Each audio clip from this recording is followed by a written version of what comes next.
Hello, my dear friends. Imagine you are standing very early in the morning on a quiet green hillside somewhere in medieval Europe. A soft mist still hangs above the grass, and birds are only just beginning to wake. The air is cool, and the land feels peaceful. Then slowly, as the fog lifts, you begin to see it. First the shadow, then the outline, and finally the full shape rising above the earth. A castle. It does not look like a palace from a fairy tale. It looks heavy, solid, almost part of the hill itself. Thick stone walls rise straight upward, with no decoration wasted on beauty alone. Every part of it has a purpose. Every angle, every tower, every narrow opening was carefully planned by people who lived in a world where danger could arrive without warning. A medieval castle was not built to impress visitors. It was built to survive attack. Long before the first stone was placed, the location was chosen with extreme care. Lords did not simply pick a pretty landscape. They searched for advantage. The perfect place was high ground, because height alone could defeat an enemy before a battle even began. Climbing uphill while wearing armor, carrying shields, weapons, and supplies exhausted soldiers quickly. Even the strongest army slowed when forced to advance upward. From above, defenders could see movement miles away, giving them time to prepare days in advance. Sometimes castles were built beside rivers. This was not for scenery. Water was protection. A river blocked siege towers and made it difficult for attackers to approach in formation.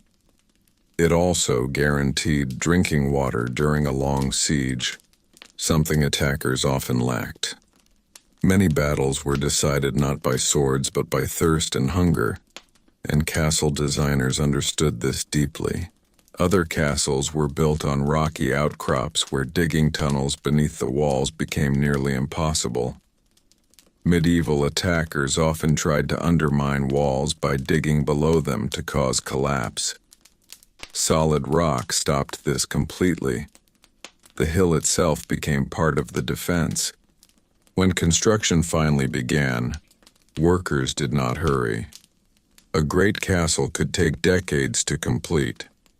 Stone had to be cut by hand from quarries and dragged slowly by oxen. Each block was shaped so tightly that sometimes no mortar was even needed between them. The builders were not thinking about a single lifetime. They were building for generations. The outer wall was the first true line of defense. These walls were astonishingly thick, sometimes thicker than the height of two men standing shoulder to shoulder. Arrows, thrown stones, and early siege weapons could not easily break them. But the wall's true cleverness was not just its thickness, it was its shape. Rather than flat surfaces, walls often curved slightly or angled outward at the base. This meant that objects dropped from above would strike attackers standing below, and ladders placed against them were unstable. At regular intervals along the wall stood towers. Towers were not decoration. They solved a simple but deadly problem: blind spots. A straight wall leaves areas defenders cannot see directly below. A round tower allowed defenders to look along the length of the wall and fire sideways at anyone trying to climb. An attacker reaching the wall did not find safety.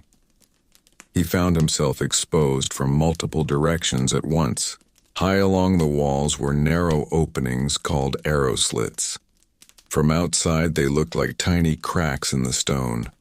From inside they widened, giving archers room to aim while remaining almost completely protected. An enemy could barely see the defender, but the defender could clearly see the enemy. And then there was the entrance, the most dangerous place in any fortress. So medieval builders made the gate the strongest point instead of the weakest. A castle gate was rarely a simple door. First came a bridge, often a drawbridge that could be lifted, cutting off access entirely.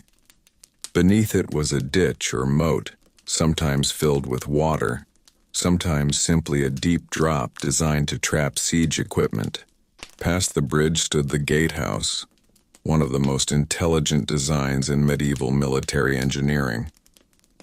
Attackers breaking through the outer door did not enter the castle. They entered a narrow stone tunnel. Above them were hidden openings in the ceiling called murder holes. Through these, defenders could drop stones, boiling water, sand, or anything heavy enough to stop a crowd below. From the sides, soldiers fired arrows through slits directly into the trapped attackers. The enemy was not entering the castle. They were entering a carefully designed trap. Inside the outer wall stood another wall, and within that an even stronger structure. The keep. The keep was the final refuge, the last defense. Even if the outer defenses fell, defenders could retreat into this central stone tower and continue resisting for weeks. Its walls were thicker than any other part of the castle. Its entrance was often elevated above ground level, reachable only by a removable staircase or ladder. Everything inside the castle was designed for survival during siege. Wells were dug deep inside courtyards so water could not be cut off. Food was stored in large quantities. Animals were sometimes kept within the walls. Kitchens, bakeries, workshops, and sleeping quarters all existed so the population inside could live for months without leaving. Medieval castles were not just buildings. They were machines. Slow, silent machines built to defeat time, hunger, and fear. They did not rely on speed or surprise. They relied on patience. An army outside the walls faced cold, disease, rain, and starvation, while those inside waited behind stone. As the morning sun now rises over our imagined hillside, the castle no longer looks like a home. It looks like what it truly was. A carefully engineered survival system in an age when safety could never be taken for granted. And as we continue our slow walk into this world, we will step beyond the outer walls and see how even the daily life inside the castle was shaped by defense, where architecture quietly controlled how people moved, slept, and lived within its stone embrace. Once you pass the gatehouse and step fully inside the walls, the castle reveals something surprising. From the outside, it looked like a fortress, but inside it feels almost like a small town compressed into stone. Every building, every path, and even the empty spaces were planned carefully, not for comfort first, but for control and survival. Nothing inside a medieval castle was random. The courtyard was always open and wide, and this was deliberate. At first it seemed simply a gathering place, yet its real purpose was defensive. A large empty courtyard prevented fire from spreading easily between buildings during attack. If an enemy somehow entered the outer gate, defenders could surround them in this open space from all sides and from above.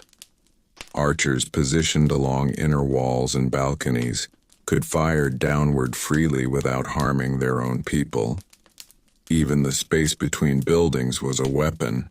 Around this courtyard stood essential structures. Kitchens, storerooms, stables, workshops, and the Great Hall were arranged so that the castle could function independently of the outside world.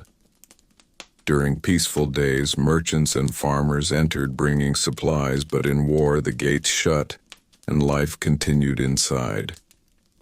Bakers baked bread daily using stored grain. Blacksmiths repaired armor and weapons within the walls. Carpenters reinforced doors and towers. A castle was not only protection, it was a self-sustaining system. Water was the most important element of all.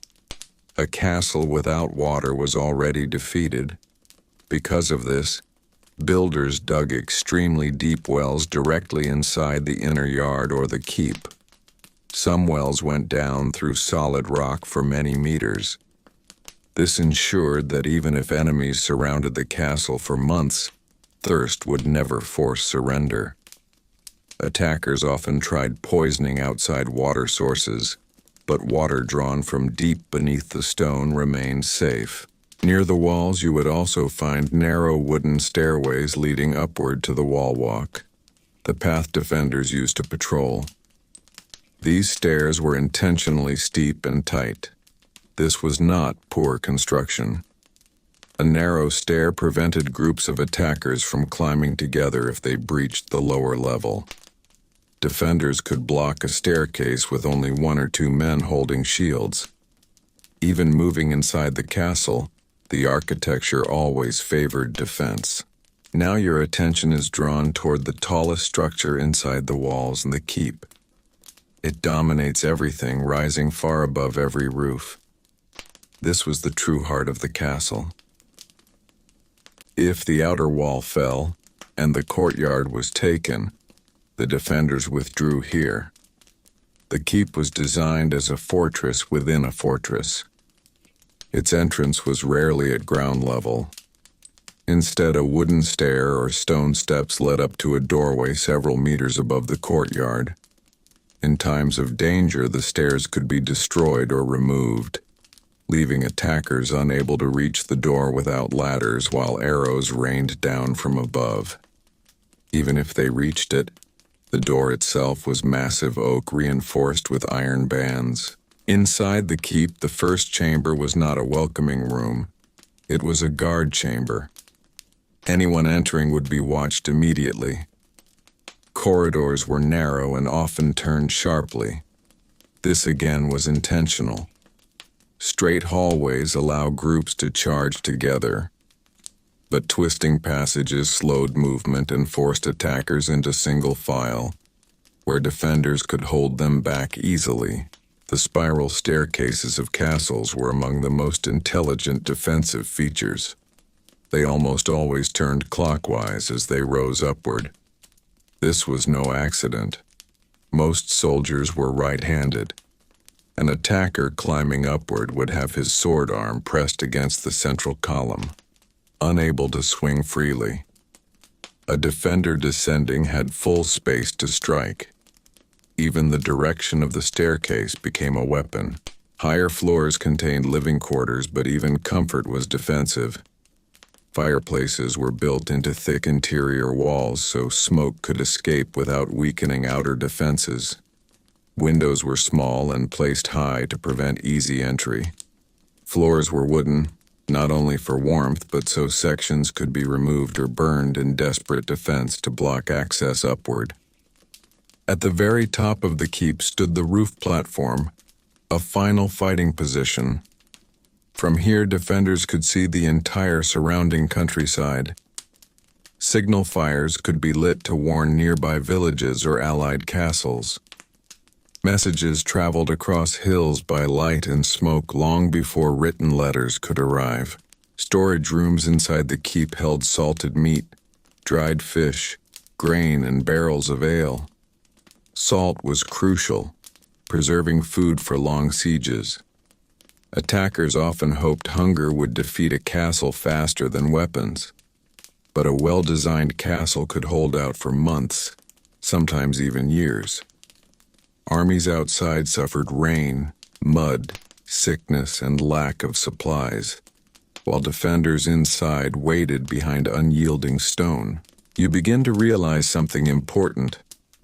Medieval battles were rarely quick heroic clashes. They were contests of patience. The castle was designed not simply to stop an attack, but to exhaust an enemy's will. An army could not remain forever. Seasons changed, supplies ran out, and commanders lost support. Many sieges ended not with victory but with withdrawal. As evening light falls across the courtyard, the stone walls glow softly in the fading sun. The castle stands silent, yet its silence hides extraordinary thought. Every doorway, stair, and tower was planned by builders who understood human behavior as much as engineering. They knew where attackers would move, where fear would spread, and where strength would fail. The genius of a medieval castle was not only its stone, but the careful understanding of how people fought, panicked, and endured. And as darkness slowly settles over the walls, torches flicker along the battlements, and guards begin their night watch, we move further inward into daily life, where even sleeping arrangements, kitchens, and routines were shaped by the same single idea: survival. As we move deeper inside the castle, beyond the defensive brilliance of walls and towers, we begin to see something even more fascinating: how the architecture shaped daily life itself. A medieval castle was not simply a military machine. It was also a living space, and yet even comfort was designed with caution in mind. Every room balanced survival with practicality. Step now into the Great Hall, the largest indoor chamber in most castles. At first glance, it appears almost welcoming.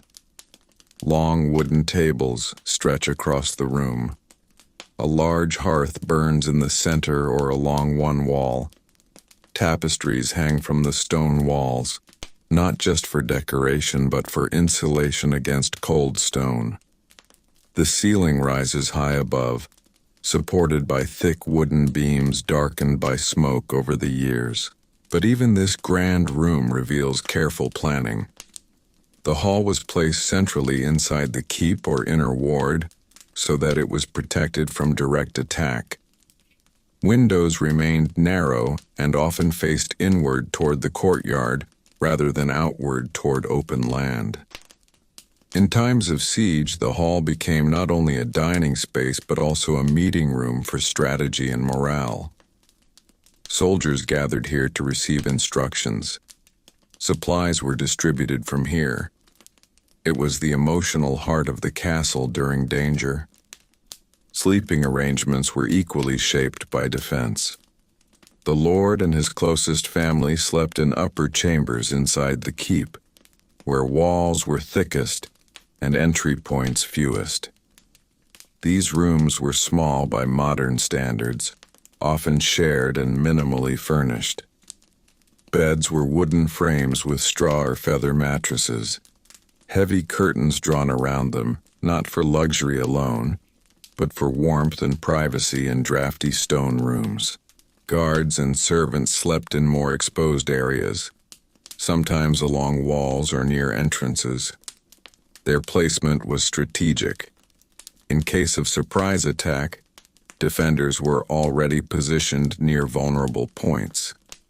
Even rest was arranged according to defense needs. Now imagine the kitchen. It was usually built slightly apart from the main hall or near the outer wall. This was not accidental. Kitchens involved fire, and fire was one of the greatest threats to a castle.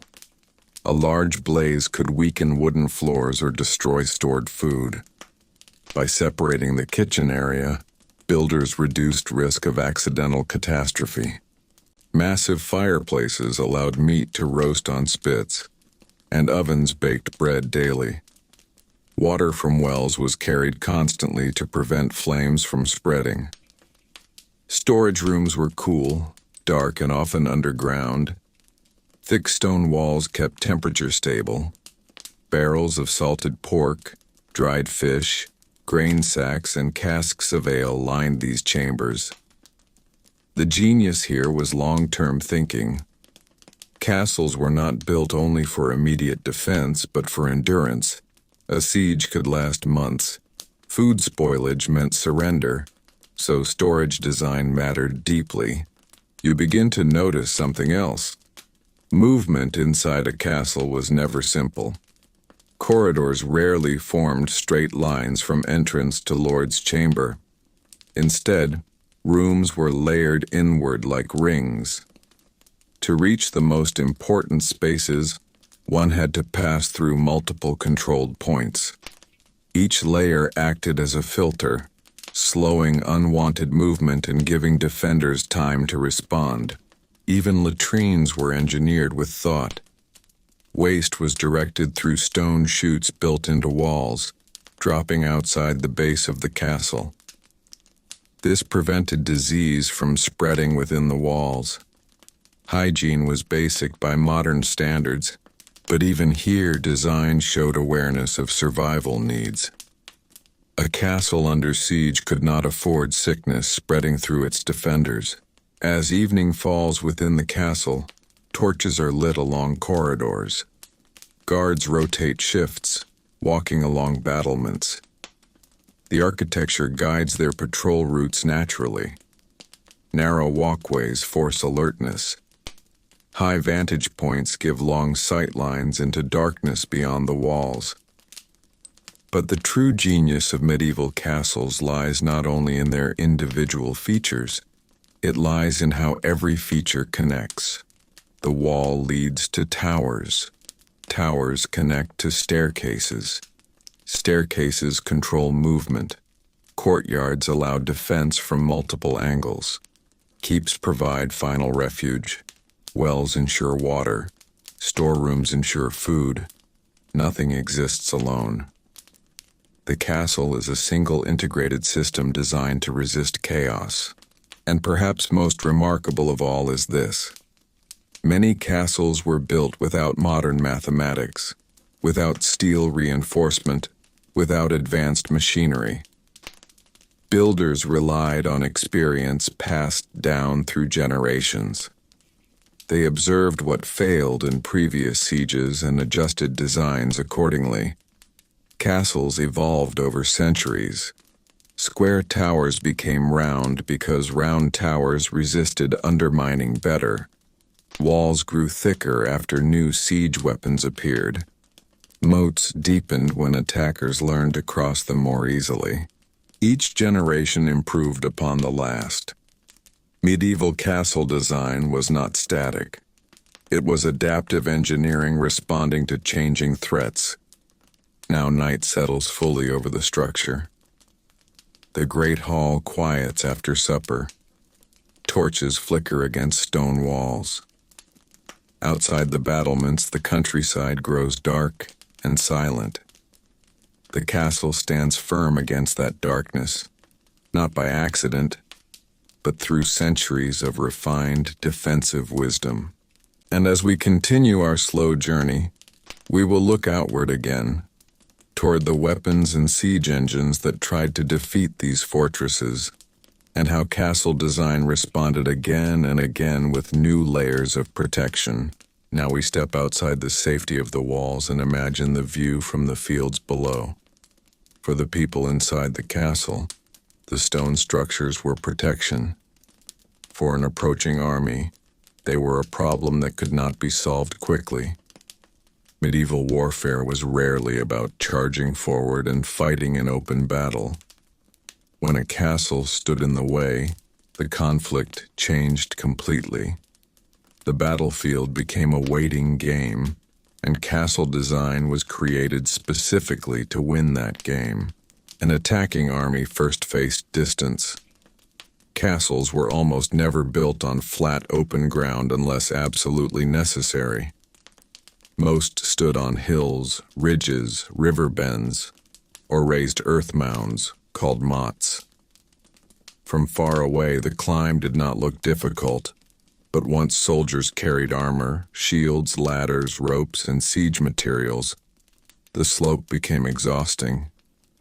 By the time attackers reached the base of the walls, they were already tired while defenders above were rested.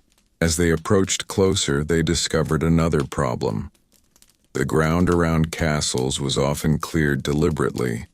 Trees were cut, bushes removed, and buildings forbidden nearby. This created an empty killing field. There was no cover. Archers on the battlements could see every movement clearly. Even approaching at night was dangerous because guards watched constantly and torches illuminated open ground. Next came the moat or ditch. Not every moat held water. Many were simply deep trenches carved into earth or rock. This prevented siege towers from rolling forward and made ladders unstable.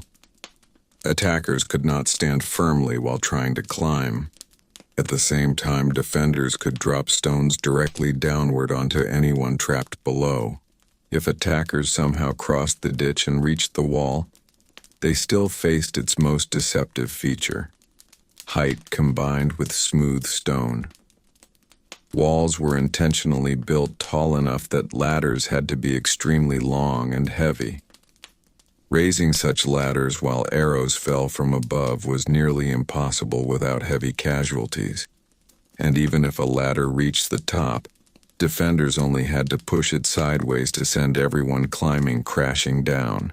Because direct assault rarely worked, armies relied on siege engines. The most feared was the trebuchet, a massive throwing machine capable of hurling huge stones against the wall. But castle designers anticipated this too. Walls were built thick and slightly angled. Instead of shattering easily, they absorbed impacts. Stone blocks shifted slightly but held together. Some castles even used layered walls, an outer wall designed to take damage, while the stronger inner wall remained intact. Another method attackers used was mining, digging tunnels beneath walls to collapse them. Here again, the castle's location mattered. Many castles were placed on bedrock or surrounded by deep foundations. Digging through rock took enormous time, and defenders listened constantly for the sound of digging beneath them. If they heard it, they dug counter-tunnels to intercept attackers underground, turning the ground itself into a battlefield. The gate remained the attacker's greatest hope, and therefore the most protected part of the castle. Approaching it meant crossing the drawbridge, but the bridge could be raised instantly. Even if attackers forced it down, they still faced the gatehouse, the true defensive masterpiece. Once inside its narrow passage, they were no longer attacking a door, but entering a controlled corridor. Heavy wooden doors blocked both ends, and between them were iron portcullises that dropped vertically. An enemy could become trapped between two barriers, unable to move forward or backward, while defenders above released stones, arrows, or heated sand through openings in the ceiling. Heated sand was especially feared. Unlike water, which cooled quickly, sand held heat and slipped through armor joints, causing intense pain and forcing soldiers to retreat. This was not cruelty for its own sake. It was practical defense using materials available inside the castle. The defenders themselves benefited from thoughtful design. Wall walks were wide enough for movement but narrow enough to limit attackers if captured. Battlements alternated high stone sections with open gaps, so archers could shoot while remaining protected. Towers rose higher than the walls so defenders could fire downward along the base. An area attackers hoped would be safe but rarely was. Perhaps the greatest strength of a castle was psychological. An army arriving before such defenses often understood immediately that victory would not be quick. A siege meant waiting weeks or months. Soldiers needed food, and armies consumed enormous amounts daily. Horses required fodder. Weather changed. Illness spread in crowded camps.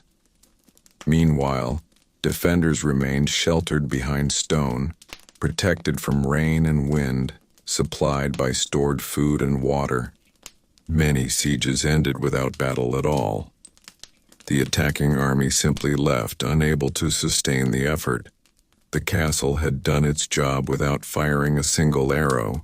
As evening approaches across the countryside, the castle walls glow in fading sunlight. From inside, guards watch quietly from towers, their view stretching across fields and distant roads. The structure does not move, does not attack, yet it controls the entire region. Roads pass near it. Villages grow under its protection. Armies avoid it unless necessary. This is the true genius of medieval castles. They were not built to win fights. They were built to prevent them, to make conflicts so costly and difficult that enemies chose not to try. Stone, height, patience, and planning replaced constant battle.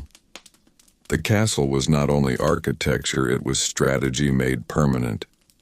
And as night settles once more around the towers and walls, we will continue further into the quieter aspects of castle life.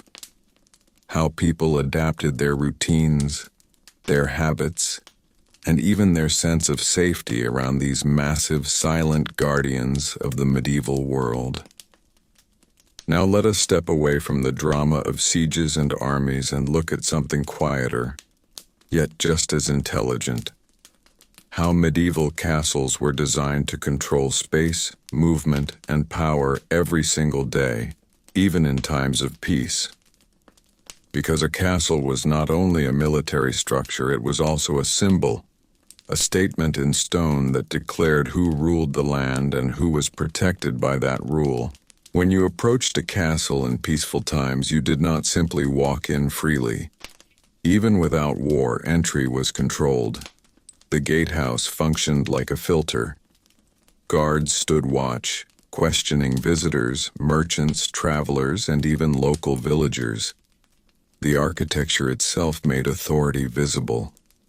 The walls towered above you, reminding every person who entered that this was not ordinary ground. It was land under protection and command. Inside the outer walls, daily life followed an order shaped by the building itself. Movement was never random. Servants moved along certain corridors. Guards patrolled specific paths. Nobles occupied upper chambers. The design reinforced hierarchy. The higher the room, the more important the person who lived there. Physical elevation mirrored social elevation. The Great Hall stood at the center of this system. During the day it was filled with activity. Meals prepared, meetings held, disputes judged. The lord of the castle sat at the high table, raised slightly above others. This platform was not simply for visibility, it was symbolic. Architecture reminded everyone of structure and rank without needing constant explanation. Above the hall, private chambers allowed the lord and family some separation from the busy life below. Thick walls provided quiet. Narrow windows limited noise and drafts. Even privacy was part of intelligent planning. A castle needed its leader well-rested and safe, especially during unstable times. Now consider security during night hours. Castles were not relaxed once gates closed. Doors inside the castle could be barred individually. Staircases leading upward could be blocked. Torches were placed strategically to illuminate critical areas while leaving outer spaces darker, so defenders could see approaching movement more clearly. The design supported alertness even when most people slept. One of the most fascinating aspects of castle design was its layered defense concept. Instead of relying on one massive wall alone, castles used multiple rings. The outer bailey held workshops and stables. The inner bailey held more secure buildings. At the center stood the keep. Each layer required effort to breach. If attackers broke through one wall, defenders retreated to the next. Every fallback position was pre-planned. This concept also worked in daily administration. Merchants might be allowed in the outer courtyard but never beyond certain gates. Visitors with special permission could enter deeper into the complex. The architecture itself enforced rules without constant guards shouting instructions. Even sound played a role.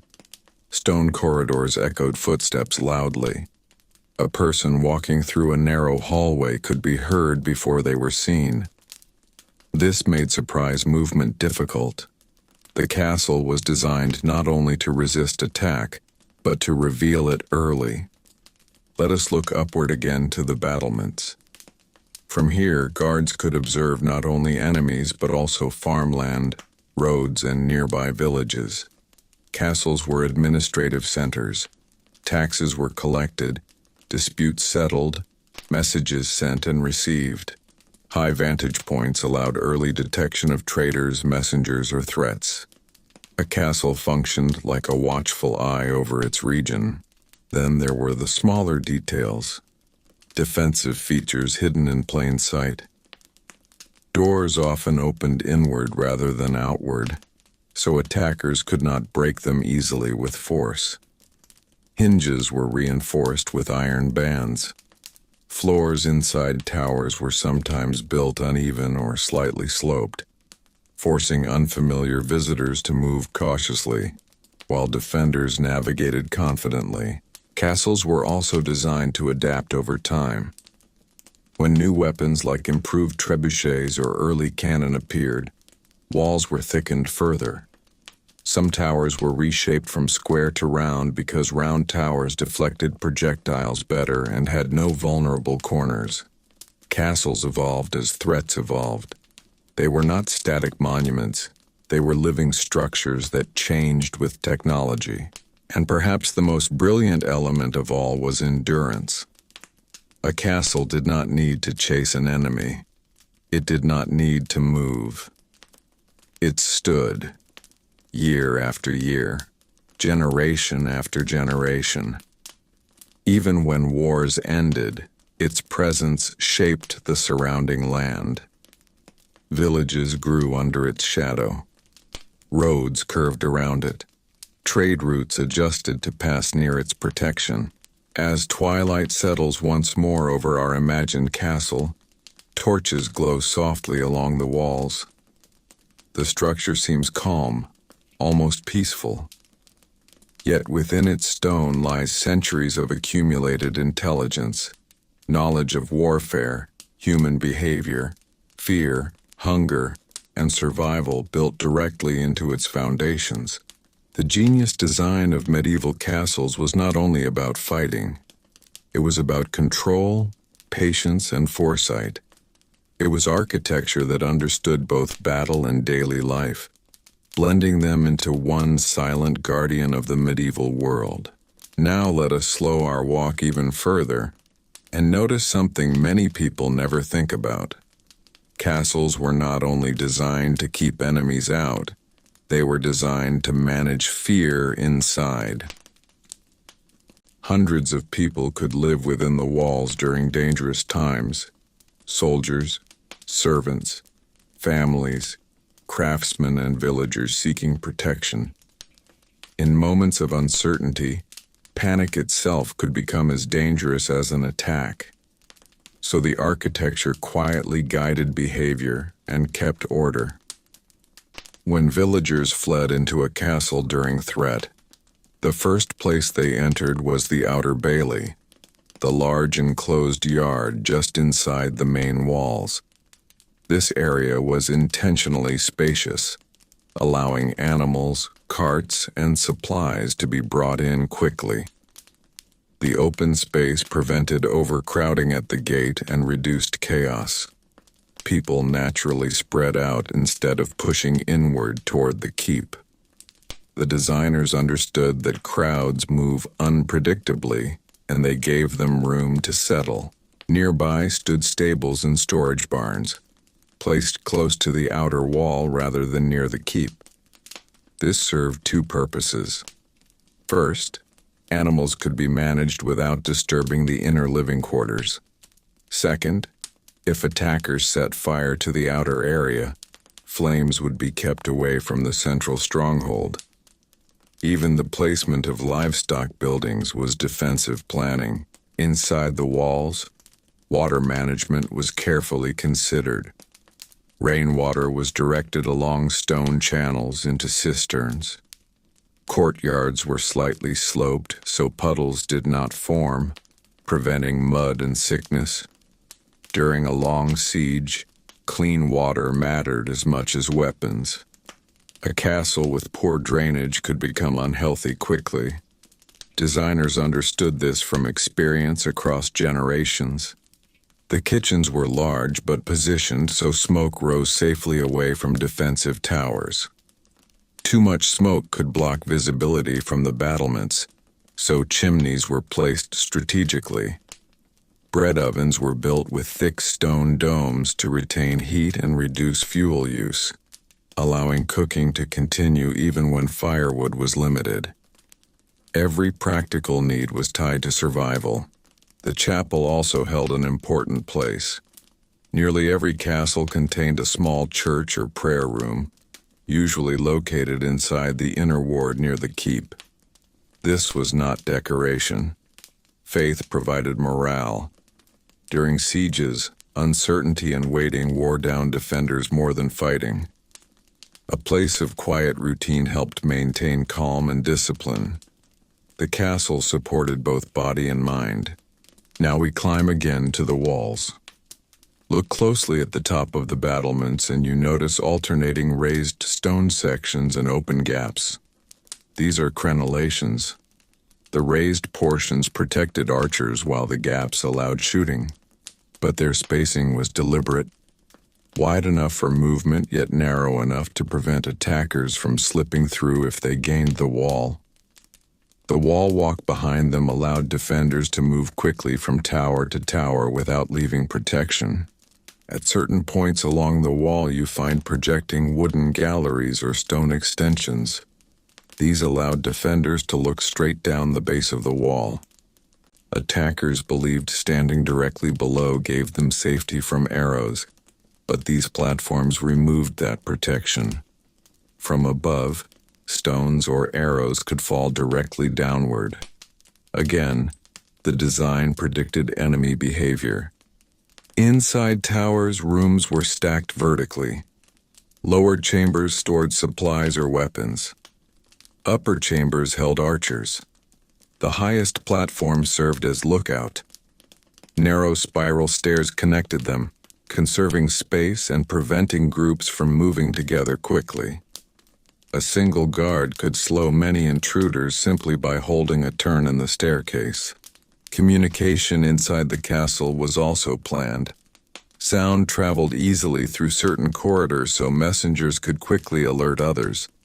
Horns and bells were used to signal alarms, and their sound carried clearly from tower tops across the countryside. Nearby farms would hear and know to seek safety inside the walls. Even light mattered. Windows faced inward whenever possible so defenders were not silhouetted against bright sky when standing inside.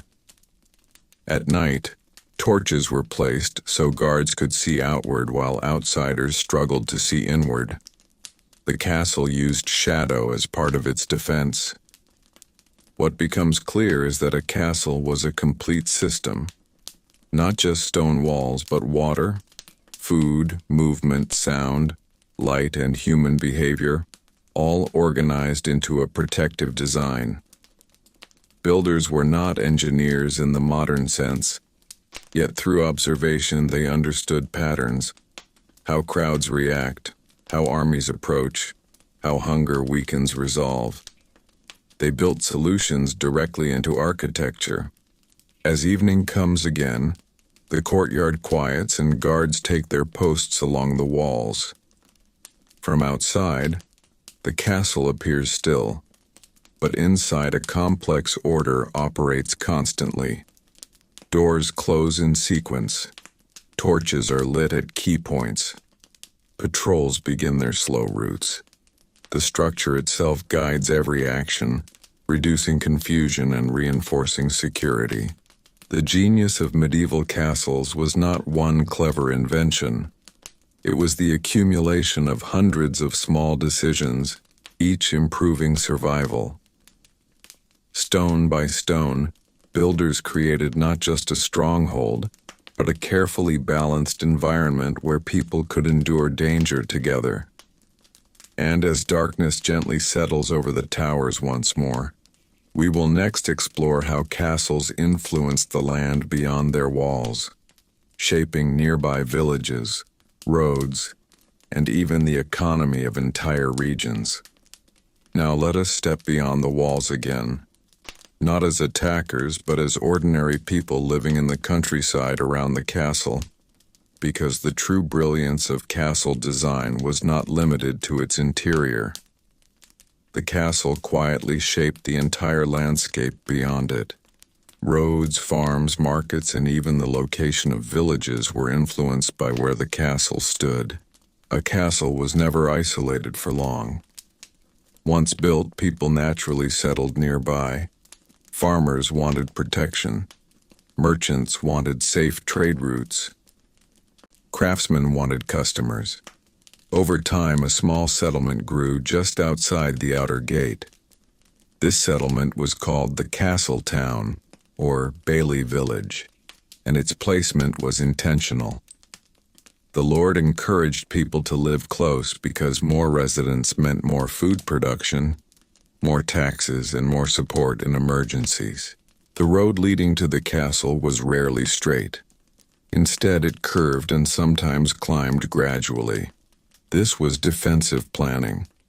A straight road allowed fast approach by cavalry or marching soldiers, but a winding path slowed movement and forced travelers to expose themselves to view from the walls for longer periods. Anyone approaching could be observed well before reaching the gate. Bridges near castles were also designed carefully. Often a river crossing was positioned directly beneath the castle's sightline. The castle controlled the crossing, meaning anyone transporting goods or armies had to pass within range of its watch. This allowed the Lord to collect tolls and monitor activity. The castle therefore acted as both military defense and economic checkpoint. Fields around the castle were organized with purpose. The closest farmland was reserved for essential crops like grain and vegetables, so that food could be gathered quickly in times of threat. In emergency situations, villagers could harvest and retreat behind the walls rapidly. Even pasture areas were placed where animals could be driven toward the gate efficiently. Watchtowers or small outposts were sometimes placed at distant points visible from the castle's highest tower. These outposts signaled warnings using smoke by day and fire by night. The castle did not rely on surprise. It relied on awareness. Early warning gave defenders precious hours to prepare, close gates, and gather supplies. Market days also depended on castle presence.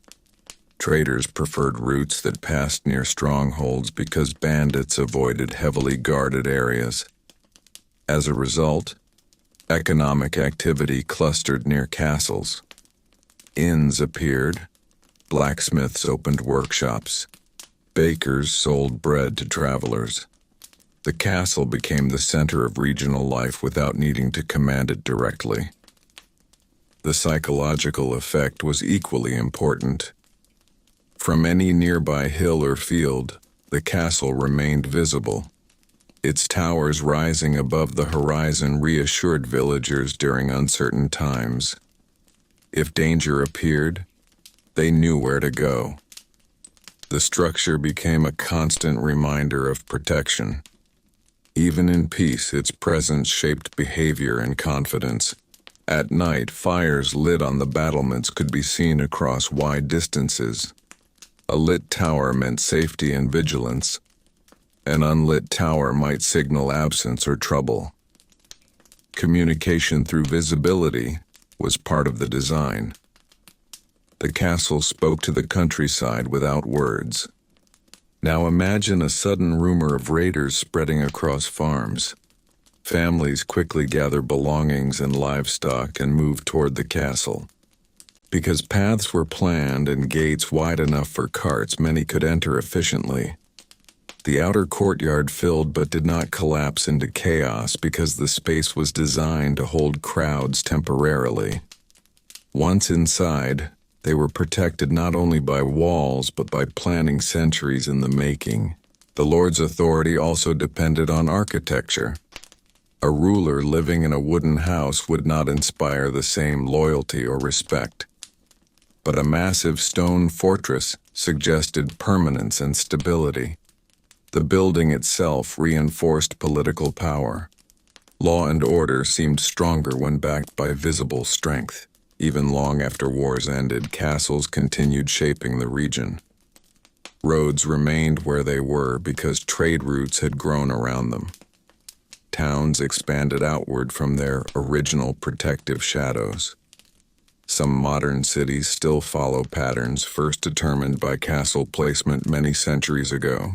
As the sun sets over the surrounding fields and the silhouette of the castle darkens against the sky, you realize its genius extended far beyond defense. It organized human settlement, guided economic growth, and created social stability. It was both fortress and foundation for community life. And as night slowly covers the land once more, we will move to our next part of this journey, where we look at how castle design eventually changed when new technologies appeared, and how these once unbeatable structures slowly adapted to a different age. Now we move into a quieter but very important transformation, the moment when medieval castle design faced its greatest challenge, not from larger armies or stronger ladders, but from a new invention that slowly changed warfare forever: gunpowder. For centuries, stone walls had been nearly unstoppable. Trebuchets could damage them, but thick foundations and layered defenses usually held firm. However, when cannons began to appear in Europe during the late Middle Ages, castle builders were forced to rethink everything they believed about height and thickness. Early cannons were not very accurate, and they took a long time to reload, but they had one advantage no trebuchet could match: explosive force concentrated in a single impact point. Instead of stones bouncing off walls, cannonballs could crack and shatter masonry. Tall, thin walls that once impressed visitors now became weaknesses. Height made them easier targets. Castle designers responded intelligently. Instead of building higher, they began building lower and thicker. Walls were reinforced with earth behind stone to absorb shock. Rounded towers replaced square ones because curved surfaces deflected cannonballs more effectively. Sharp corners, once considered strong, proved vulnerable under repeated impact. Moats became wider and deeper, not only to stop ladders but to prevent cannons from being placed close to walls. Defenders understood that distance reduced cannon accuracy. Earthen ramparts were added outside stone walls, because packed soil absorbed cannon fire better than solid stone alone. This blending of earth and masonry marked a new phase in defensive thinking. Inside the castle, platforms were adapted to hold cannons of their own. Towers were widened to support heavier artillery. Openings in walls were reshaped from narrow arrow slits to larger embrasures designed specifically for cannon barrels. Defense shifted from archery to gunpowder. Yet something interesting happened during this transition. As castles grew shorter and thicker, they began to resemble fortresses more than traditional medieval castles. The romantic image of towering keeps and dramatic battlements slowly faded. The genius of castle design had always been adaptation, and now adaptation meant abandoning certain older features. In some regions, especially in Italy and later in France, engineers developed star-shaped fortresses with angled bastions. These designs eliminated blind spots and allowed defenders to fire along the face of walls, covering every approach with overlapping artillery range. While these structures looked different from earlier castles, they were direct descendants of the same principle: layered defense, controlled approach, and calculated visibility. But not every castle transformed. Many remained unchanged, becoming symbols of an earlier age. Some were converted into comfortable residences rather than military strongholds. Large windows were added for light. Decorative features replaced purely defensive ones. The castle evolved from fortress to palace. Despite these changes, the core genius remained visible. Even in peaceful redesigns, thick walls provided insulation. Elevated positions still offered commanding views. Courtyards continued organizing daily life efficiently. The structure's original intelligence supported new purposes. Eventually, as centralized nations grew stronger and standing armies replaced feudal levies, the need for private fortified castles declined. Kings preferred centralized control over independent lords with strongholds. Castles that once represented protection began to symbolize potential rebellion. Some were dismantled intentionally to reduce local power, yet their legacy endured. Modern military architecture still uses principles first refined in medieval castles: layered security, controlled access points, strategic visibility, and psychological presence. Even modern secure buildings rely on ideas born from castle design: barriers that slow approach, elevated observation points, reinforced materials, and fallback zones. As twilight falls over our imagined fortress once again, we see not just stone walls but centuries of evolving thought carved into architecture. From simple wooden motte and bailey structures to massive concentric castles and finally artillery-resistant fortresses, the story of medieval castles is one of constant learning. The genius was never just in the stones. It was in the willingness to adapt, to observe enemy tactics, to refine weaknesses, and to build smarter with each generation. Medieval castles were not frozen monuments. They were living solutions to changing threats, shaped by human creativity and experience. And as the night settles quietly over the thickened walls and rounded towers, we prepare to explore one final layer of understanding: how these structures, once symbols of survival, became legends that still capture imagination centuries later, long after their military purpose had faded. By now, the castle no longer feels like only a building. After walking slowly through its walls, towers, and courtyards, you begin to understand that a medieval castle was really a way of thinking turned into stone. It solved problems before they happened. It prepared for fear before fear arrived. And because of this, people who lived near one experienced the world differently than those who did not. Imagine waking early in a small village beside the castle. The morning mist lies low across the fields, and above it rises the familiar outline of towers. You have seen it your entire life. You do not analyze it. You simply feel safer knowing it is there. That quiet reassurance was one of the castle's greatest strengths. Protection worked not only physically, but psychologically. Children grew up measuring distance by it. Travelers used it as a landmark across miles of countryside. Farmers planned work knowing they could reach its gates before nightfall if danger appeared. The castle influenced daily decisions constantly without needing to speak. Even communication depended on it. Messengers rode between castles across regions carrying information about weather, raids, taxes, and alliances. A network of castles functioned like an early warning system long before modern communication existed. Fires lit at night could signal across hills. A single tower watching the horizon extended awareness far beyond the walls themselves. Within the castle, routine followed the rhythm of security. Morning began with gates opening at sunrise.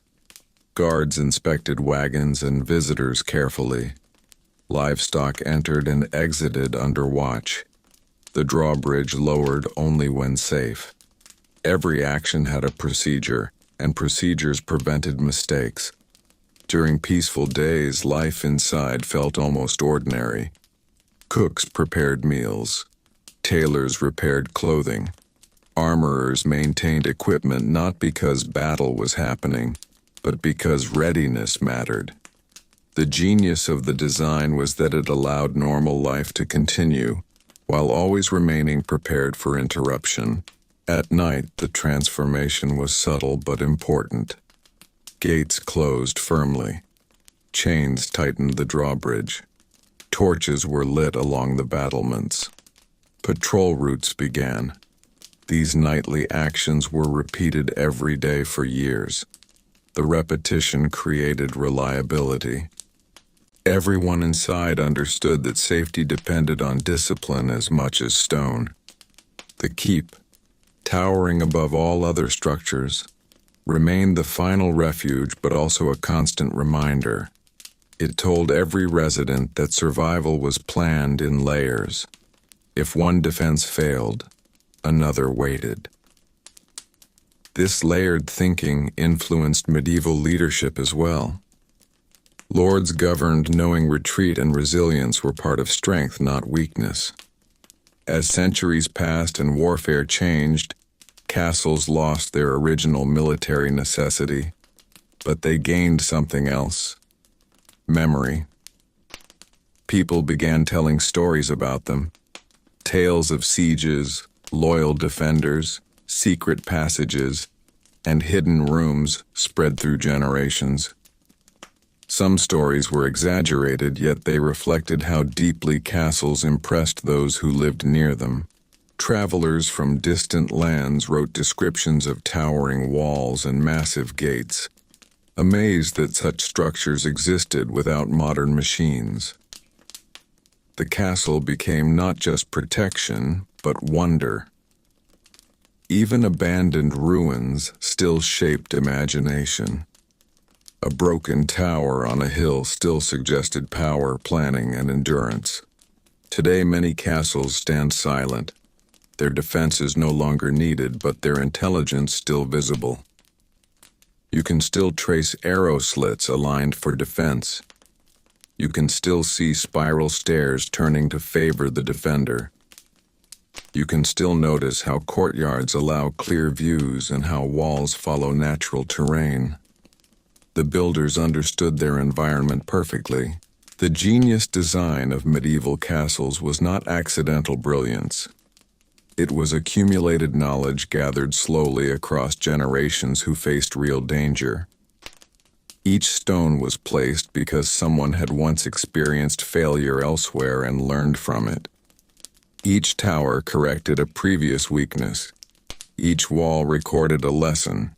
As evening light fades once more across our imagined landscape, the castle stands quiet, no longer watching for armies, yet still teaching. It shows how architecture can guide behavior, support community, and reduce fear. It shows how patience can be stronger than aggression. And it shows that intelligence does not always come from advanced tools, but from careful observation and memory.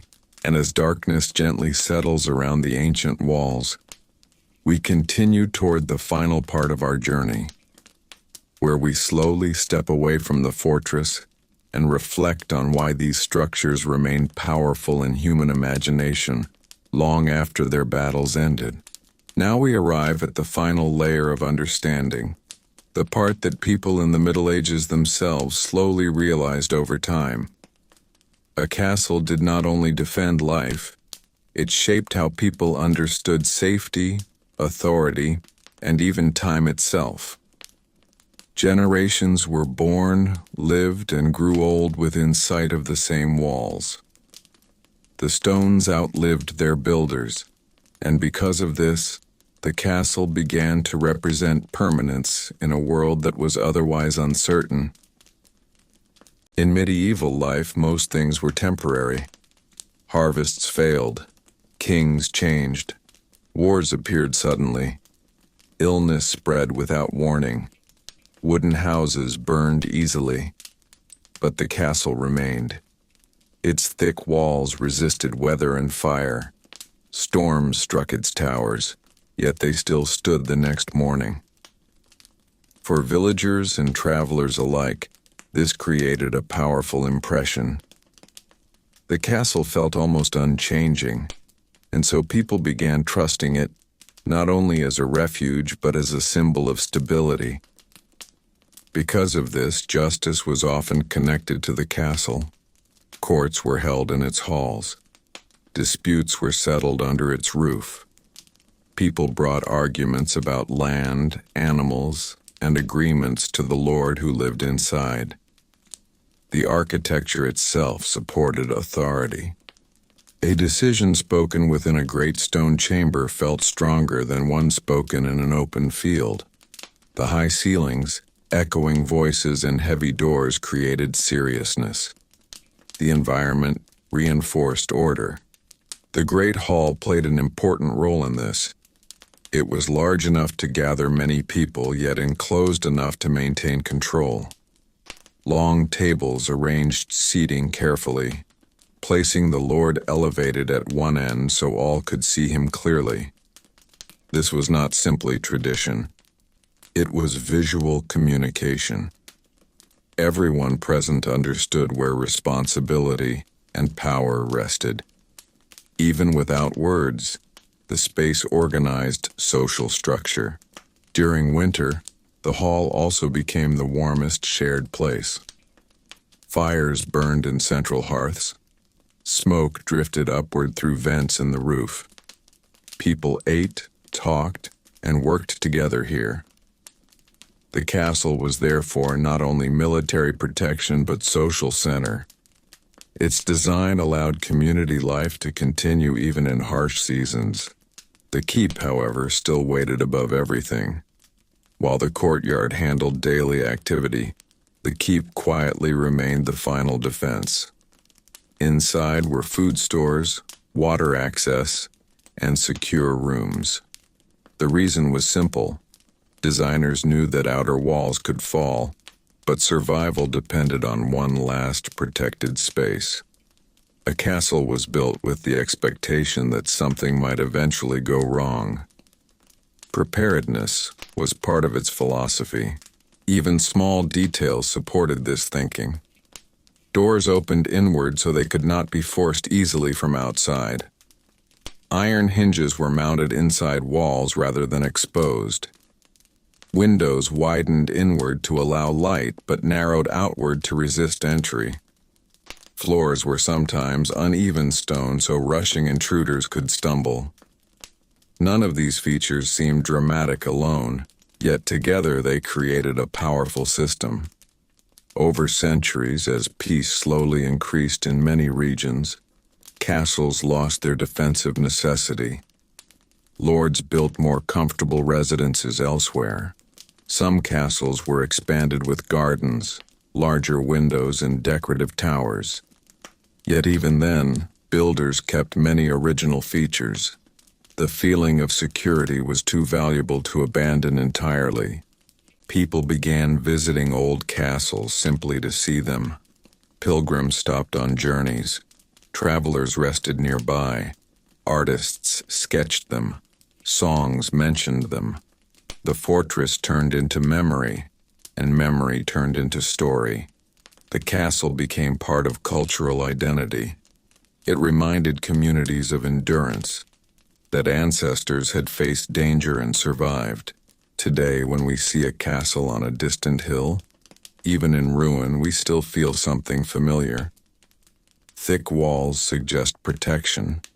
High towers suggest watchfulness. A gate suggests controlled entry. These reactions come from human instinct shaped long ago. Medieval builders did not design only for war. They designed for human psychology. The genius design of medieval castles therefore lies not just in stone engineering, but in understanding people, how they fear, how they gather, how they cooperate, and how they recover from uncertainty. The structure supported community life during crisis and peace alike. It allowed ordinary routines to continue under extraordinary conditions. So as the evening finally settles and our slow walk comes to an end, the castle stands quietly behind us. No soldiers patrol now, no horns signal warning, yet its lessons remain clear. Safety comes from preparation. Strength comes from planning. And stability often comes from patience across generations. If you enjoyed this calm journey through the hidden intelligence of medieval castles, you can gently support the channel by liking and subscribing so more quiet history stories can continue to grow. Rest now and let your thoughts wander across stone walls, silent courtyards, and distant torchlight as night deepens. Even after understanding the walls, towers, and halls, there is still one part of a castle many visitors overlook: the hidden movement inside it. A medieval castle was carefully designed so people inside could move quickly, while outsiders could not. Passageways, stairwells, doors, and levels were arranged almost like a quiet puzzle. To a resident, the layout felt natural. To a stranger, it felt confusing. The first detail you would notice is that corridors rarely ran in straight lines. Instead, they turned, narrowed, and widened unpredictably. This was not poor planning. Straight hallways allow speed. Curved routes, slow, unfamiliar movement. Anyone who did not know the building would hesitate at each turn, unsure where it led. Defenders, however, memorized the layout and moved confidently. Servants used separate routes from soldiers and nobles. Small side passages connected kitchens, storage rooms, and sleeping quarters. Food could be carried without crossing defensive positions. Messages could travel without disrupting guards. The castle quietly separated daily life from military readiness while still keeping both close. The staircases reveal even more careful thinking. Most spiral stairs turned clockwise as they ascended. A right-handed defender descending the stairs could swing a weapon freely, while an attacker climbing upward found their arm restricted by the central column. The builder did not need to be present in battle. The architecture itself helped the defender.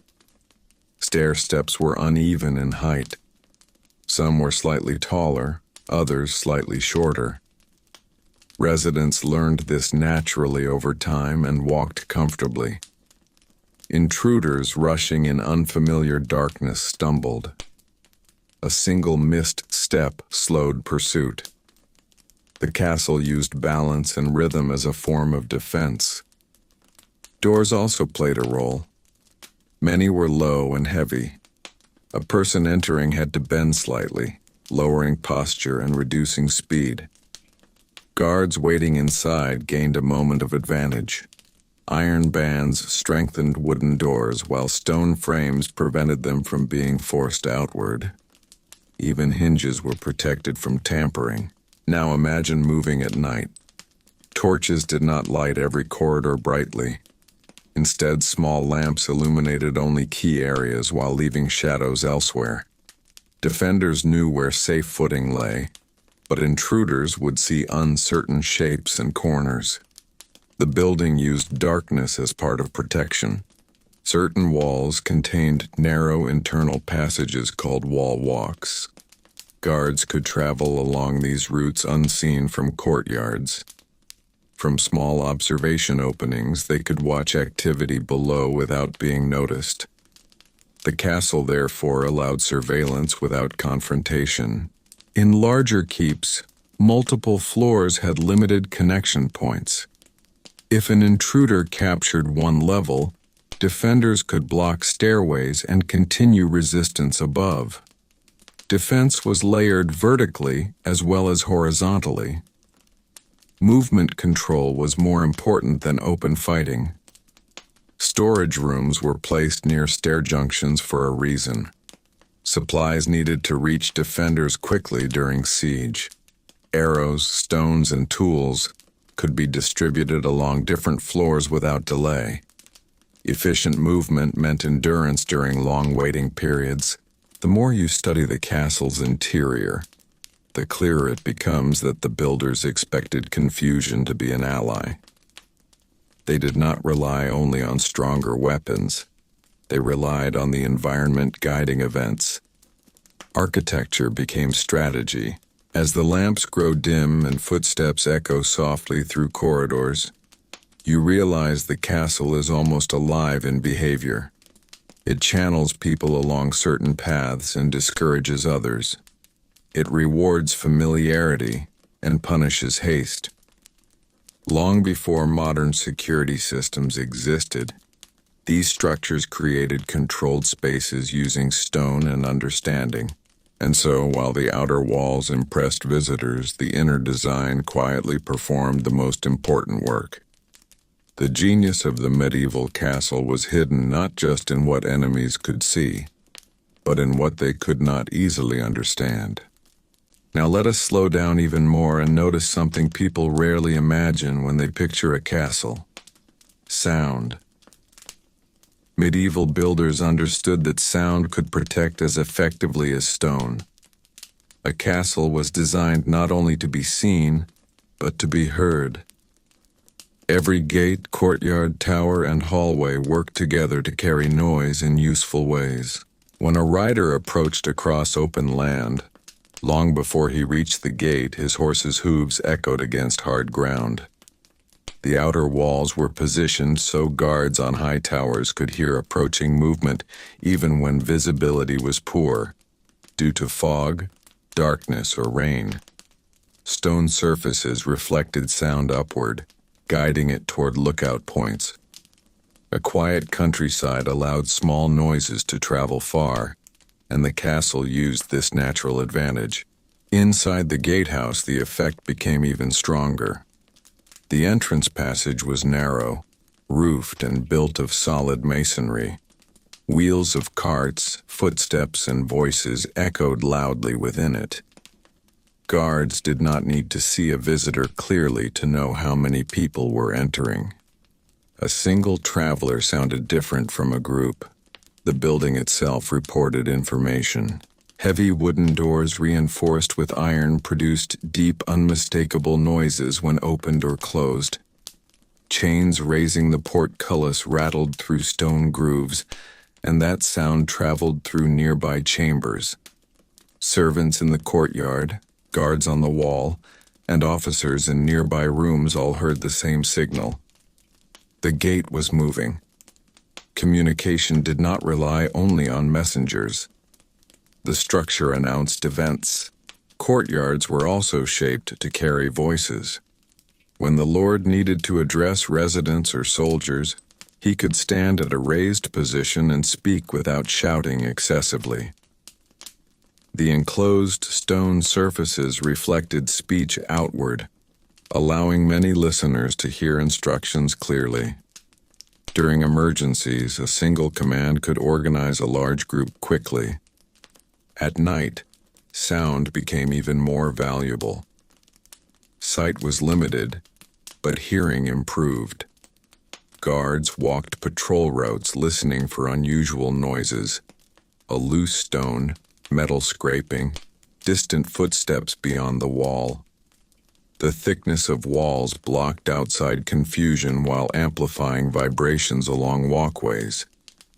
Experienced guards learned to recognize ordinary night sounds, wind, animals, and settling wood, and to notice anything unfamiliar. Even bells were positioned carefully. A bell tower stood high so its warning could reach nearby villages. One ringing pattern might signal approaching strangers, another might indicate fire, and another might call defenders to positions. The castle communicated with the countryside through sound long before signal flags or written notices could travel. Inside living areas, quieter design served comfort and safety. Sleeping chambers were often placed above busy spaces, so warmth rose upward, but noise from daily activity remained below. Kitchens were separated by thick walls so constant cooking sounds did not disturb rest. The arrangement allowed both work and recovery to exist together. Water also played a part. Wells inside the castle courtyard provided reliable supply, but the echo from a bucket striking water could be heard across the yard. Guards sometimes listened near wells at night because vibrations traveled through stone lining. Even the simplest feature became part of awareness. In times of siege, this acoustic planning proved vital. Attackers digging beneath walls could sometimes be detected because defenders placed metal bowls or drums on floors. Subtle vibrations caused movement or sound, revealing tunneling efforts. The castle could sense hidden activity without direct sight, so the genius of medieval castle design included an invisible defense system, controlled sound. The builders did not have machines or sensors, yet through material and shape they created a structure that informed its defenders. The castle listened constantly. As the evening air cools and quiet settles across the courtyard, torches flicker softly and distant footsteps echo along stone passages. Guards pause, listening more than watching. In the silence, the building itself becomes their ally, sharing information through small noises carried across walls and floors. And in this calm night we continue onward, because beyond sight and sound there remains another carefully planned feature: how castles used light and darkness themselves as tools of protection and survival. Now we turn to something just as powerful as stone, just as useful as sound, yet far more subtle: light. Medieval castle builders understood light not simply as comfort, but as control. The way sunlight entered a castle, the way shadows fell along corridors, and the way torchlight flickered at night were all quietly shaped by design. From a distance you may notice that castle windows appear small compared to modern buildings. This was intentional. Large windows allow more light, but they also weaken walls. Instead, medieval builders created narrow openings called arrow slits or embrasures. From the outside, they looked like thin vertical cuts in the stone. From the inside, however, they widened into angled chambers. This allowed defenders to see a broad area while remaining protected behind thick masonry. These narrow exterior openings served two purposes at once. They reduced the chance of incoming projectiles and limited how much interior light escaped outward at night. An attacker approaching in darkness could not easily see movement inside. The castle revealed very little of itself. During daylight, sunlight entered gradually, not in wide beams but in controlled streams. This created softer interior spaces. Rooms never felt fully exposed. The keep, especially, maintained a sense of quiet enclosure. This was psychologically important. Residents felt shielded rather than vulnerable. Courtyards, on the other hand, were open to full sunlight. The contrast between enclosed chambers and open central space created balance. Work, training, and gatherings happened in bright courtyards. Rest and protection existed behind thicker walls. The design separated activity from security without conflict. Now imagine nightfall. Torches were placed deliberately along walls and inside key corridors. They were not scattered randomly. Light marked important paths, staircases, gate passages, storage rooms. Areas without torches were not accidents. Darkness itself became a defensive feature. Guards familiar with the layout could move confidently even in dim conditions, while unfamiliar intruders would hesitate. On the battlements, torch placement was strategic. Too much light silhouetted defenders, making them visible targets. Instead, torches were often placed behind merlons or in recessed brackets, so the flame illuminated outward while leaving the defender's body partially concealed. This subtle arrangement gave advantage without obvious display. In larger castles, windows in living quarters were sometimes oriented toward the inner courtyard, rather than outward toward the countryside. This allowed residents to enjoy light without exposing themselves to outside view. Privacy and safety worked together. During winter, when daylight was short, interior spaces were arranged to capture maximum warmth and light during morning hours. Thick stone retained heat slowly. Fireplaces were positioned along internal walls, so heat radiated inward rather than escaping outward. The design did not waste resources. Even the positioning of towers influenced light patterns. Round towers allowed smoother shadow flow compared to square towers, reducing harsh corners where visibility might be limited. Builders gradually learned how shapes influenced both strength and illumination. Perhaps most fascinating is how castles balanced visibility with mystery. From outside, an observer could not easily determine how many people lived within. Small windows and high walls concealed activity. This uncertainty worked as psychological defense.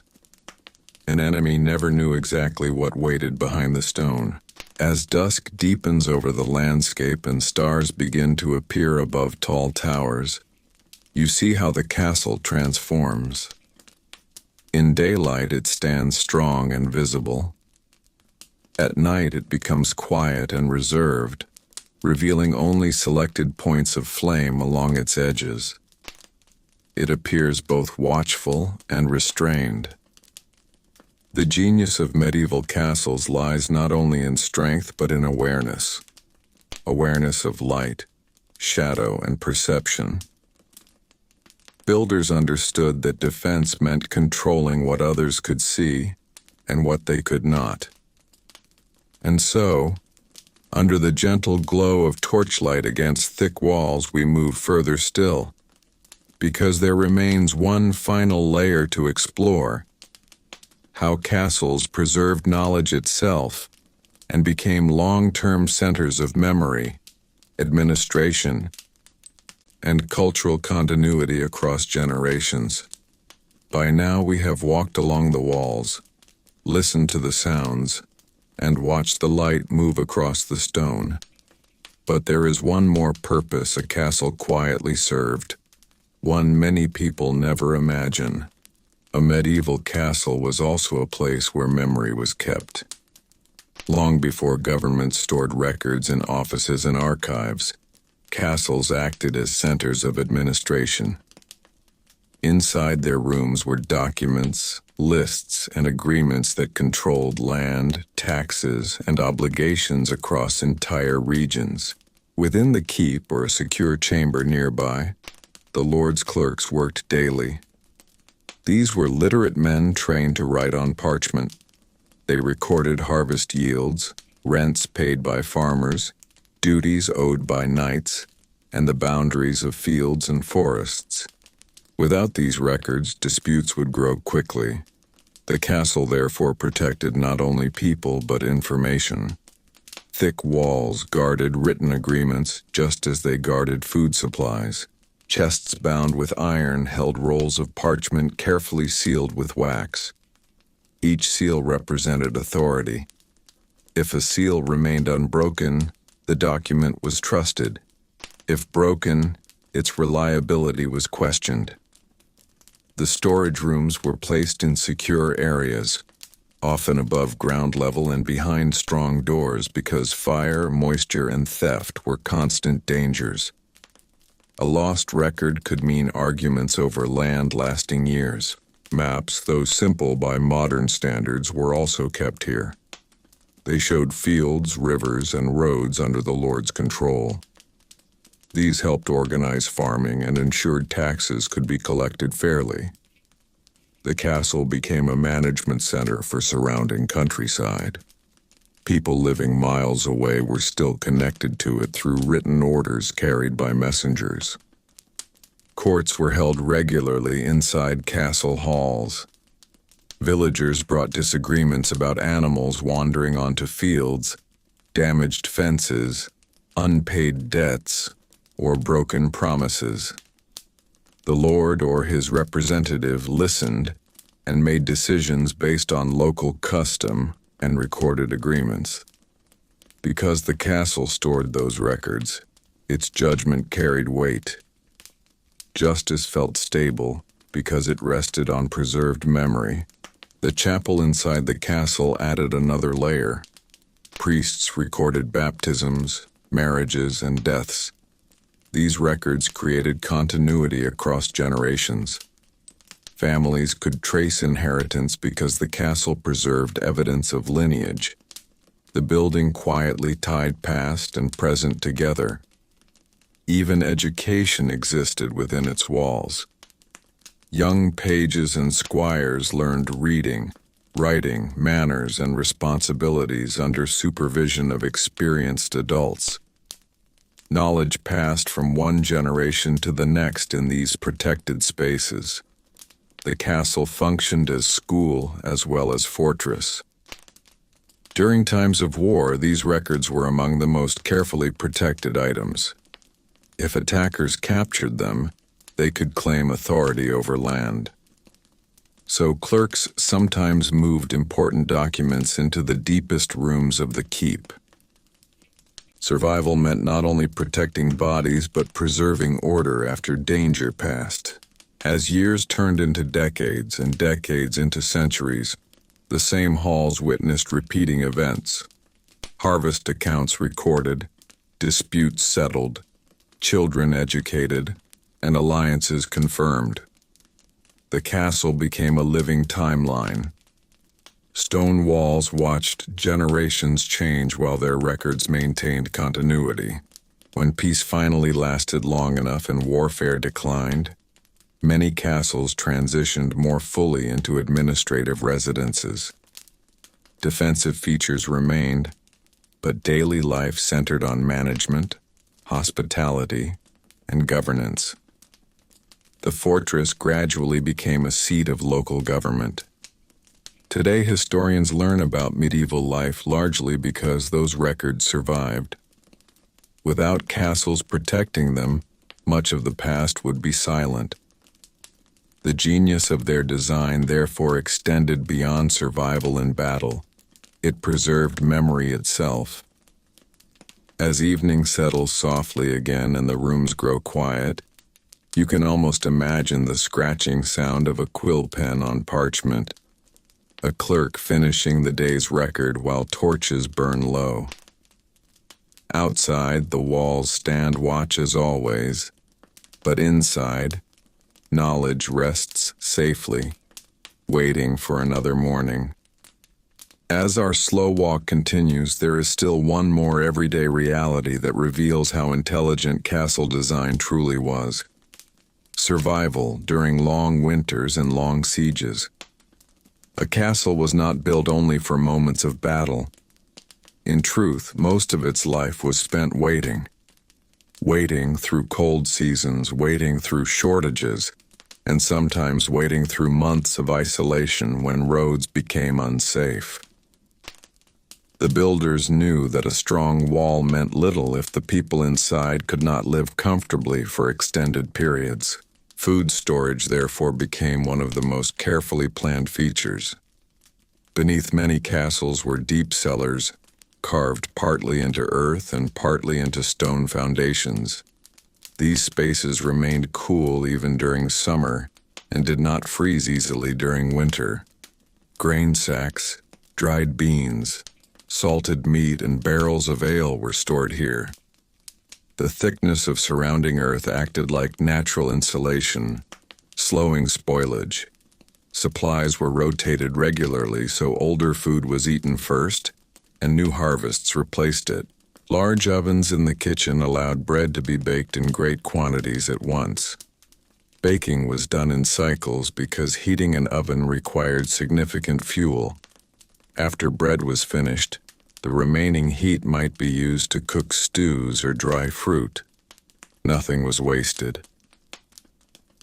The castle kitchen worked almost like a small factory, planned to feed not just the lord's family but soldiers, servants, and sometimes entire nearby populations during emergencies. Water was even more critical than food. Many castles contained wells dug deep into bedrock within the inner courtyard. This ensured water could not be cut off by an enemy. In some cases, builders diverted natural springs into the castle's foundations. Buckets lowered by rope could supply fresh water daily. Without this feature, defenders would have been forced to surrender quickly, regardless of wall strength. Waste management was also addressed. Small projecting stone chambers along outer walls housed garderobes, the castle latrines. Openings dropped downward along the wall face or into designated pits away from living areas. Airflow carried odor outward, while gravity removed waste. Though simple, this prevented contamination of water and reduced illness. Hygiene, even in limited medieval understanding, influenced survival. Heating required equal attention. Fireplaces were built into thick interior walls so heat traveled into rooms rather than escaping outside. Upper floors were often warmer because heat rose naturally through the structure. Sleeping chambers were positioned accordingly. Tapestries hung on walls did more than decorate. They trapped warmth and reduced drafts from cold stone surfaces. Animals played a role too. Chickens, goats, and sometimes pigs were kept inside outer courtyards during danger. They provided fresh eggs and milk when outside farming was impossible. Fodder storage areas were placed under cover so animals could be fed during snow or siege. Even light storage mattered. Candles made from tallow and lamps fueled by oil were stockpiled in secure dry rooms. Darkness could not interrupt necessary tasks, such as guarding, cooking, or caring for the sick. A castle prepared for long nights as carefully as for attacks. During an actual siege, routines became stricter. Food portions were measured carefully. Guards rotated shifts to conserve strength. Fires were limited to reduce smoke visibility. Because the structure had been planned for endurance, life inside continued in an organized way rather than collapsing into disorder. The more you understand these preparations, the clearer it becomes that the castle was designed for patience. Medieval warfare rarely depended on quick victories. It depended on who could endure longer. The builders knew that strength came from sustained stability, rather than dramatic confrontation. So as night falls once more and a cold wind passes across the battlements, the castle stands not as a place of constant fighting, but as a place of careful living. Within its walls, warmth, water, and food allowed people to outlast hardship. The genius of medieval castle design was not just to repel enemies, but to protect ordinary life through extraordinary conditions. There is still another quiet advantage hidden within castle design, something less visible than walls or towers, yet just as important: time. A medieval castle was designed to buy time. Every single feature, from the outer ditch to the final chamber of the keep, slowed events. Attackers were delayed, decisions were delayed, panic was delayed. And in the Middle Ages, time itself was often the greatest weapon a defender could possess. Imagine an army appearing on the horizon. Without a castle, a village would have only hours before danger arrived. But with a castle, the situation changed completely. The moment riders spotted distant movement, signals could be sent. Farmers gathered animals. Families packed essential goods. Gates opened to receive them. By the time attackers reached the area, people were already inside thick walls. The castle had already transformed surprise into preparation. The first barrier attackers met was not even the wall, but the landscape. Ditches, slopes, and cleared fields around the castle removed natural cover. Trees were cut back deliberately, so enemies could not approach unseen. Climbing uphill while exposed to watchful defenders consumed energy and slowed formation. Before weapons were even used, the attackers were already tired. If they reached the outer wall, the gatehouse delayed them again. Heavy doors, portcullis grills, and narrow passages forced them into confined spaces. They could not move freely as a large group. Only a few could attempt entry at once. Above them, defenders had time to react, prepare tools, and organize resistance. Should the outer wall fall, attackers still faced the inner ward. Each new barrier required effort, tools, and patience. Meanwhile, defenders rested, repositioned, and planned. Even if victory eventually came, it came slowly. And slow battles changed strategy. An army waiting outside walls had to feed itself, maintain discipline, and endure weather. The longer the delay, the more difficult their situation became. Time also allowed help to arrive. Messengers could slip out through small postern gates or hidden paths during night. Nearby allies might gather forces and approach. A castle therefore turned a single isolated location into part of a wider network. Delay created opportunity. Inside the castle, people followed routines designed to preserve calm. Meals were scheduled. Guard shifts were regular. Work continued where possible. By keeping daily life steady, the castle prevented fear from spreading. The structure itself encouraged order. Narrow corridors guided movement. Defined areas prevented crowding. Everyone understood where to go and what to do. Even negotiations depended on time. Often attackers preferred surrender rather than costly assault. But defenders could wait. Strong walls meant they could refuse immediate demands. As days passed, terms might improve. The castle gave defenders bargaining power simply by enduring. Over many centuries, this lesson became clear. Castles did not always win battles by force. They won by endurance. The enemy had to maintain motivation every hour, every day, while defenders simply held position. Stone walls required patience to overcome, and patience was difficult for armies far from home. When peace finally returned and armies withdrew, the castle still remained ready. Its ditches still slowed approach. Its towers still watched the land. The investment in time never expired.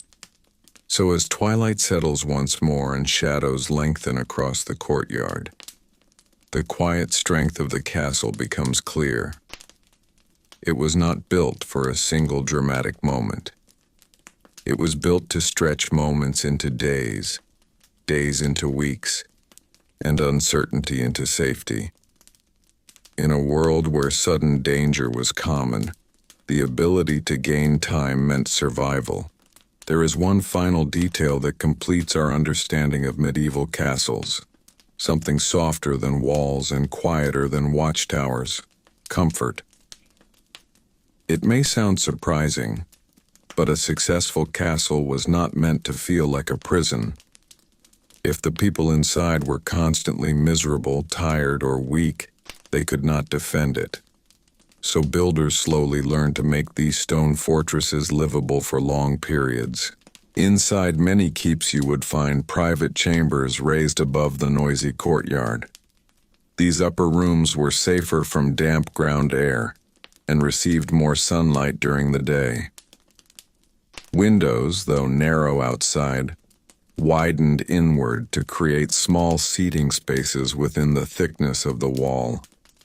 People could sit beside them, reading, sewing, or simply watching activity below while still protected. The wall itself became furniture. Floors were often covered with rushes, dried grasses spread across stone. They softened footsteps, provided slight warmth, and absorbed moisture. Fresh rushes were replaced regularly. Without them, the hard stone would remain cold and uncomfortable, especially during winter. Again, this was not decoration but practical design supporting health and morale.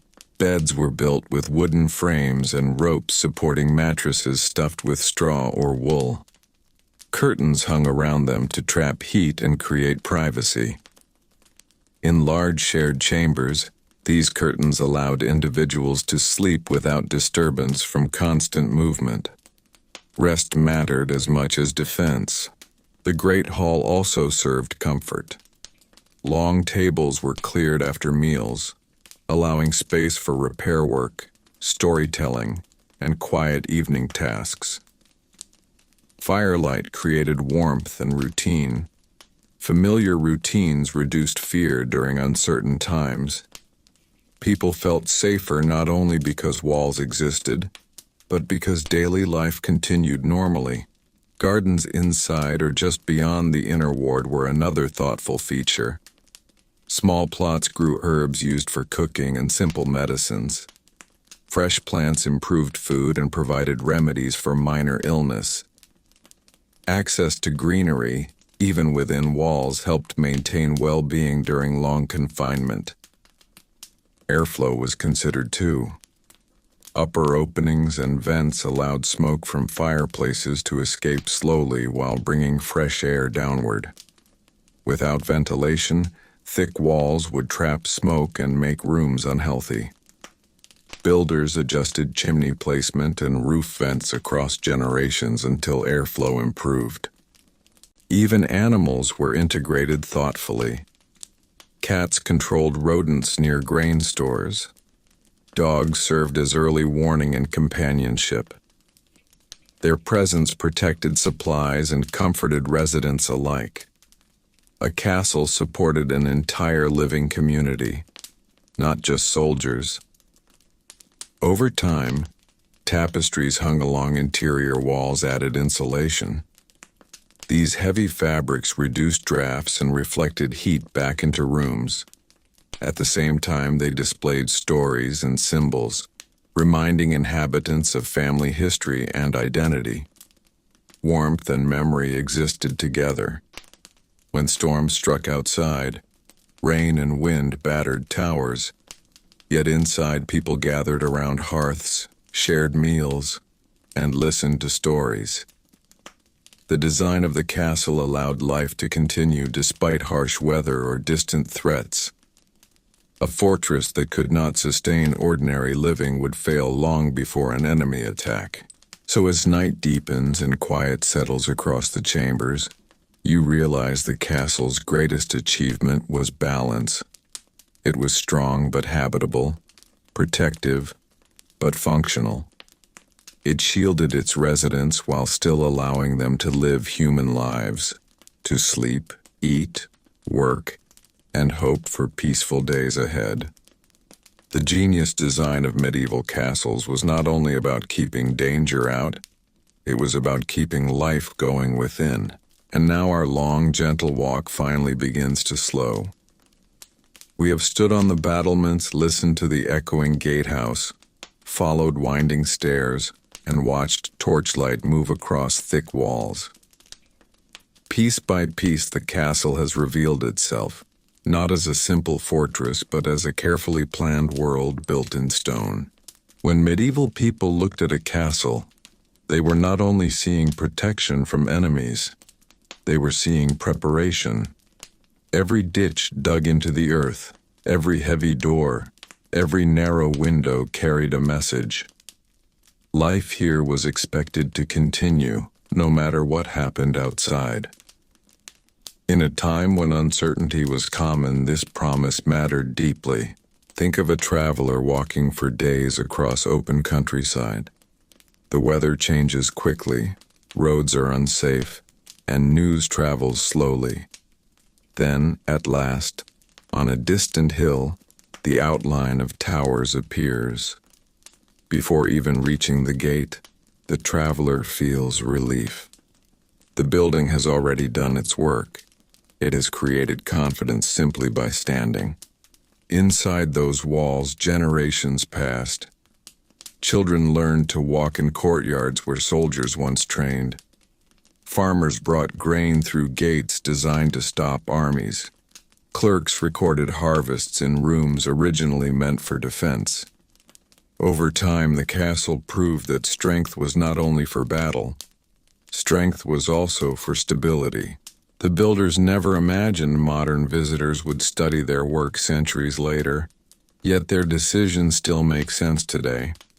A single entrance that can be watched easily, clear lines of sight from high positions, backup spaces in case the first defenses fail, controlled movement through corridors. These ideas are still used in secure buildings, city planning, and even modern safety design. The principles survived long after swords and shields disappeared. Many castles eventually became quiet ruins. Roofs collapsed, wooden floors decayed, but the stone skeletons remain, and they still teach. Even broken walls show where archers once stood. Empty courtyards still guide footsteps along the same paths people followed hundreds of years ago. The design continues to communicate across time without a single spoken word. What we learn is simple. The genius of medieval castles was patience.